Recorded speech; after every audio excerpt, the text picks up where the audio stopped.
ఇక్కడ మనకు కనపడుతున్న తులిప్ ఫ్లవర్స్ మేము ఫస్ట్ టైం గార్డెనింగ్ చేసామన్నమాట. మాకైతే చాలా బాగా వచ్చిందనమాట.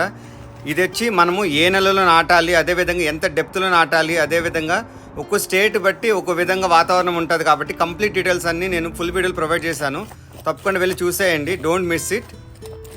ఈ తులిప్ గార్డెనింగ్ అనేది మనం మంచు పడే 6 నుంచి 8 వారాల ముందు స్టార్ట్ చేయాలన్నమాట. మాకైతే పెన్సిల్వేనియాలో మంచు అనేది డిసెంబర్లో స్టార్ట్ అవుతుంది కాబట్టి మేము అక్టోబర్ మిడ్కి స్టార్ట్ చేసామన్నమాట. అదేవిధంగా ఇక్కడ చూడండి, మనం హోల్స్ మినిమం వచ్చి 6 నుంచి 8 ఇంచుల వరకు పెట్టుకోవాలన్నమాట. ఎందుకంటే చలి మంచు ఎక్కువగా ఉన్న ప్రాంతాలలో మనం తప్పకుండా అయితే 6 నుంచి 8 ఇంచులు పెట్టుకుంటేనే మనకు మొలకలు వస్తాయన్నమాట. నా పొలంలో మొలకలు వచ్చాయి.